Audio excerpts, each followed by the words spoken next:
Hello friends, I am Dr. Kamal Verma, Director Neurosurgery and Spine Surgery at Sarvodaya hospitals Faridabad. और मेरे दोस्त हैं, he is doctor Shivam Vatsal, he is a senior onco surgeon at the Sarvodaya hospitals Faridabad. Today we are going to discuss about very common topic and a very dreaded topic, जो कि है कि इनऑपरेबल brain tumours. जैसे हम बात करें डॉक्टर साहब, ब्रेन ट्यूमर नाम सुनते ही एकदम से पैनिक आ जाता है परिवार में। ऐसा लगता है कि जैसे डेथ सेंटेंस मिल गया है पूरे परिवार को, क्योंकि ब्रेन ट्यूमर्स इतना ड्रेडेड वर्ड है कि अगर किसी को लगता है कि उसको ब्रेन ट्यूमर हो गया है तो उसको लगता है कि उसका जीवन खत्म हो गया। उसी का नहीं, पूरे परिवार का जीवन एक किस्म से खत्म हो जाता है। और ब्रेन अगर हम बात करें तो एक ऐसा ऑर्गन है जिसको आप सुपर कंप्यूटर कह सकते हैं अपने शरीर का। वो आपके शरीर के सारी मनोवृत्ति को, सारे मूवमेंट्स को, सारी प्रोसेसेस जो हो रहे हैं उनको कंट्रोल ब्रेन से किया जाता है। ब्रेन ट्यूमर होने का मतलब है कि ब्रेन के किसी एक भाग में एक ट्यूमर आ जाना। एक सेल्स है जो कि कंटिन्यूसली ग्रो करते हैं और वहां गांठ बन जाती है। तो उसका जो नुकसान होता है वो दो तरीके से होता है। एक तो नुकसान होता है उसका उसकी साइज की वजह से, कि जो वो बढ़ रहा है तो वो प्रेशर क्रिएट कर रहा है ब्रेन में। तो कुछ सिम्टम्स आते हैं प्रेशर के कारण, जैसे कि आंखों की रोशनी कम हो जाना, बहुत तेज सर में दर्द हो जाना। तो ये तो हमें समझ में आता है। दूसरा, ब्रेन ट्यूमर का एक जो बहुत इंपॉर्टेंट एस्पेक्ट है कि उसकी पोजीशन ब्रेन में कहां पर है। ब्रेन के बहुत से एरियाज ऐसे हैं जिनके अंदर ट्यूमर होने से हम बहुत इजीली उनको ऑपरेट कर सकते हैं। फ्रंटल लोब के ट्यूमर्स हुए, we can easily take them out. Cerebral convexity जो ऊपर की तरफ भाग है उसके ट्यूमर्स हुए, we can easily take them out. But there are certain areas of the brain जो आज के जमाने में भी वहां पर ट्यूमर होने को हम उसको लेबल कर देते हैं एज इनऑपरेबल ब्रेन ट्यूमर्स। वो ट्यूमर्स हैं ब्रेन स्टेम के ट्यूमर्स, वो ट्यूमर्स हैं थैलेमस के एरियाज के ट्यूमर्स, वो ट्यूमर्स हैं बेस ऑफ स्कल के कुछ एरियाज हैं वहां पे ट्यूमर, जैसे सीपी एंगल के कुछ ऐसे लीजन्स हैं जो कि इनऑपरेबल ट्यूमर्स हैं, either because of their size और because they are invading very important brain structure which we can not handle. So you being part of the oncology team, you can shed some light that other than surgery there are so many modalities to treat this brain tumor जिनको आज से कुछ साल पहले तक हम inoperable करके और बिना किसी इलाज के बता दिया करते थे। जैसा सर आपने राइटली कहा कि कैंसर किसी या किसी फैमिली के लिए एक डेथ सेंटेंस होता था, but with the modern technology this is not true anymore. Surgery is the best option for brain tumours if it is possible. अगर हम नहीं कर पा रहे हैं because of its location, because of the complexity of the tumour adjacing the nerves and so, then the next method now is SRS, stereotactic radiosurgery. Though the word is radiosurgery, but it's not a surgery. It's basically very precise radiation which is given through the machine, and इसकी इतनी अच्छी pin pointedness रहती है कि it is sub millimetre accurate होता है. सो जो हमारा ट्यूमर जो है केवल वही उस रेडिएशन से प्रभावित होगा, और जो नॉर्मल स्ट्रक्चर जो ब्रेन के है ट्यूमर के आसपास वो बिल्कुल प्रोटेक्ट हो जाते हैं. तो जिससे मरीज की जो साइड इफेक्ट जो होती है वो ऑलमोस्ट नेग्लिजिबल हो जाएगी, बिकॉज उसकी preciseness is sub millimetre, which is possible with the latest technology. We have the linac SRS, जिससे हम 60 काउच में मशीन पेशेंट को जब मशीन पे आता है तो उसके मूवमेंट से वो इतना गेट कर दिया जाता है कि इवन मिलीमीटर का भी जो मूवमेंट होगा वो मशीन पता कर लेगी, और उसको इतने अच्छे से विद रेडिएशन डिस्ट्रॉय करेगी कि केवल हमारा tumour cells he destroy. And I fully agree. Radiosurgery has made possible treating such tumors which were labeled absolutely untreatable at some point of time. जहाँ तक हम न्यूरोसर्जन्स का सवाल है तो हम लोग रेडिएशन से काफ़ी टाइम से एसोसिएटेड हैं. होल ब्रेन रेडिएशन बहुत पहले से दिया जाता था, बट उसके बहुत साइड इफेक्ट्स होते थे.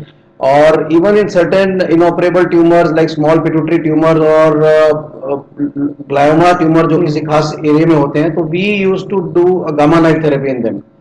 But with the advent of SRS I think revolution ये आ गया है कि तो गामा नाइफ में एक फिक्स्ड फ्रेम हेड पे लगाया जाता था which was so painful. And I think you can shade more light कि गामा रेज का जो प्रिसिशन है और जो आपका SRS का प्रिसिशन है उसमें बहुत फर्क है. SRS is much much more precise. उसकी कोलिमेट्री को बहुत अच्छे तरीके से मेरे ख्याल से आप एडजस्ट कर सकते हैं. I think you can save the important structure much more better with Much more SRS with rather than we SRS. used to do with gamma knife. Yes, gamma knife was the first step in radio surgery.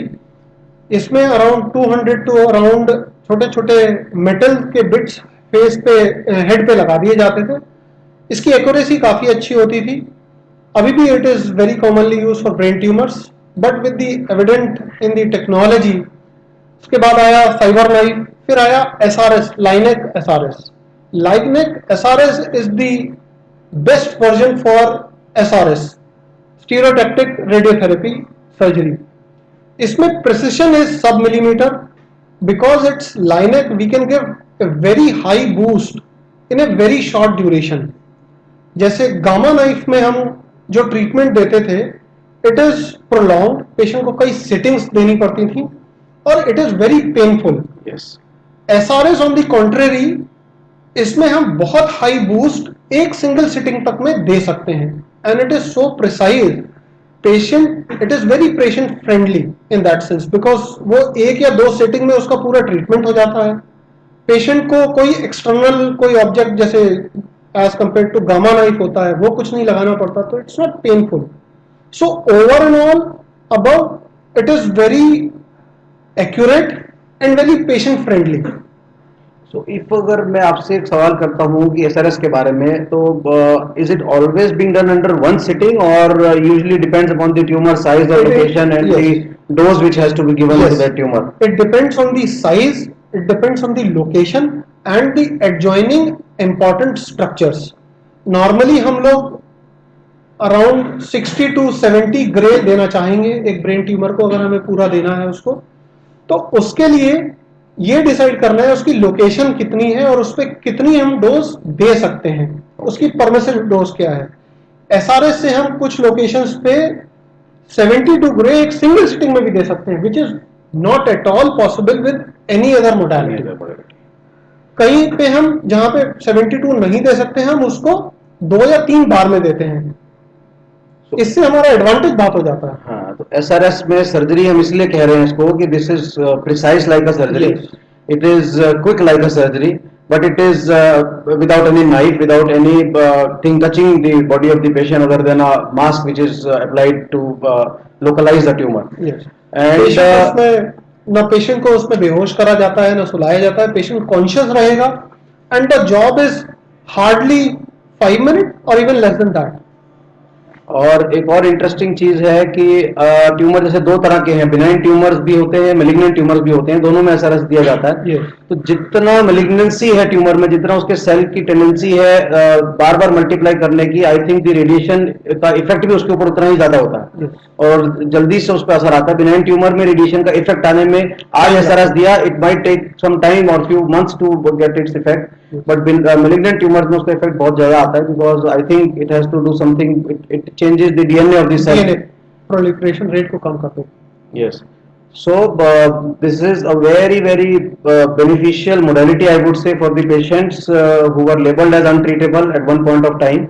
आज हम SRS से, stereotactic radio surgery से उन सब मरीजों का भला कर पा रहे हैं, उनकी लाइफ स्पैन को बढ़ा पा रहे हैं, उनकी कंप्लेंट्स को कम कर पा रहे हैं. एंड एटलीस्ट एक डूबता हुआ जहाज जब मरीज कहता था कि मेरे को एक बीमारी हो गई जिसका कोई इलाज नहीं है, तो उसको एक होप देना, मुझे लगता है उस पूरे परिवार के लिए इतना महत्व रखता है ये बात, तो शायद आप और मैं शायद इसको समझ सकते हैं, क्योंकि हम रोज मरीजों से, उनकी फैमिली से डील करते हैं.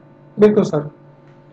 SRS एक वो पद्धति है जिसमें हम जो मरीज लेबल कर दिए जाते थे पहले कि हम ऑपरेशन नहीं करते, आप इनका बस घर पे ले जाओ, थोड़ा बहुत इलाज दर्द के लिए, उल्टी के लिए कर दो, उससे हम SRS के तरह से पूरी तरह उनका इलाज करके ट्यूमर को खत्म कर सकते हैं. और बड़े फख्र से हम ये कह सकते हैं कि हम अपने सर्वोदय कैंसर इंस्टीट्यूट में ये ट्रीटमेंट कर रहे हैं और कई सारे ऐसे मरीजों को ठीक करा है और उनको ऑलमोस्ट एक नया जीवन दान मिला है इस ट्रीटमेंट के बाद. ये आज की डिस्कशन से डॉक्टर साहब मुझे लगता है कि एक अवेयरनेस जरूर सोसाइटी में जाएगा, बिकॉज जब भी कोई नया ट्रीटमेंट, नई उपलब्धि आती है तो उसको सोसाइटी में एक्सेप्ट करने में थोड़ा वक्त लगता है. बहुत से लोगों को तो अवेयर भी नहीं होते कि ऐसी कुछ ऑप्शंस भी उनके पास अवेलेबल हैं. तो आई होप कि इस डिस्कशन से लोगों में अवेयरनेस जाए कि yes, there are options available. हर चीज लाइलाज नहीं है. हम किसी को अमर नहीं कर सकते, जीवन को हमेशा के लिए नहीं बढ़ा सकते, पर यदि ऊपर वाले ने कोई उनको बीमारी दी है तो उसको ट्रीट करने के आज के तारीख में, आज के ज़माने में जो बेस्ट से बेस्ट सुविधा उपलब्ध है वो अवेलेबल है, और वो एक अफोर्डेबल कॉस्ट में अवेलेबल है, इजीली अवेलेबल है. सो आई थिंक सोसाइटी के लोगों को ये अवेयरनेस होना चाहिए, and they should take use of these facilities available. They are for all of us. I think let's close the meeting today. Thank you, sir. Thank you all.